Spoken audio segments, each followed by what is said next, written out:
দীঘা মন্দিরে সাড়ম্বরে জগন্নাথ দেবের স্নান যাত্রা, ভক্তদের ভিড়। রথযাত্রার ঠিক 15 দিন আগে 11ই জুন বুধবার জ্যৈষ্ঠ মাসের পূর্ণিমা তিথিতে এক বর্ণাঢ্য অনুষ্ঠানের মাধ্যমে দীঘার মন্দিরে প্রথমবার ভগবান জগন্নাথ দেবের স্নান যাত্রা সাড়ম্বরে আয়োজিত হয়েছে।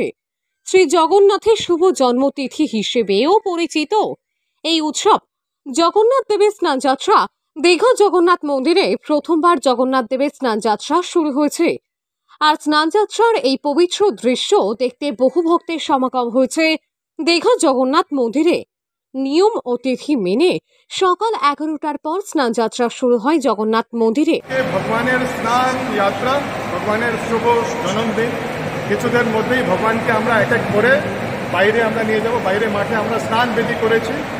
আপনারা এখন দীঘাতে অনেক খুব বৃষ্টি শুরু হয়ে গেছে।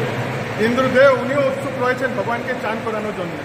সবাই উৎসুক রয়েছে। ভগবান যখন স্নান বেদিতে বসবেন, আমরা 108 তীর্থের জল থেকে ভগবানকে চান করানো হবে। এদিন 108 কলসি পবিত্র জল দিয়ে দেবতাদের স্নান করানো হয়।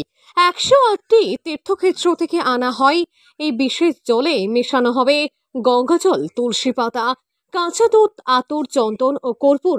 স্নানকালে পুরোহিতরা মুখ ঢেকে ভক্তি ভরে মন্ত্রোচ্চারণ করেন এবং চারপাশ মুখরিত হয় কীর্তন ও শঙ্খধ্বনিতে। স্নানের পর দেবতাদের মনোমুগ্ধকর পোশাকে সাজানো হয়। জগন্নাথ দেব ও বলরামকে গণেশের রূপে গজবেশ এবং সুভদ্রা দেবীকে পদ্মবেশে সজ্জিত করা হয়। এই গজবেশ ধারণের পেছনে ভক্ত গণপতি ভট্টের প্রতি ভগবানের কৃপার এক প্রচলিত বিশ্বাস জড়িত। এদিন দুপুর 1টা থেকে রাত 8টা পর্যন্ত ভক্তরা গজবেশে ভগবান দর্শন করতে পারবেন।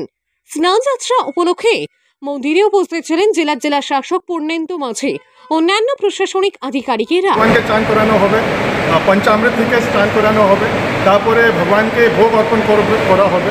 মাননীয় মুখ্যমন্ত্রী উনি কলকাতা থেকে ওনার নিজের বাড়ির আম গাছ আছে আর কাঁঠাল গাছ আছে, ওখান থেকে উনি ভগবানের আনন্দের জন্য ফল পাঠিয়েছেন, আম পাঠিয়েছেন, গাছ পাকা আম আর কাঁঠাল পাঠিয়েছেন।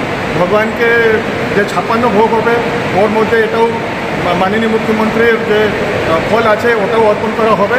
তারপরে ভগবানের কাহান্ডি বিজয় শোভাযাত্রার মাধ্যমে জগন্নাথ, বলরাম, সুভদ্রা, সুদর্শন চক্র এবং মদন মোহন বিগ্রহকে মন্দিরের বাইরে বিশায়িত স্নান মণ্ডপে নিয়ে আসা হয়।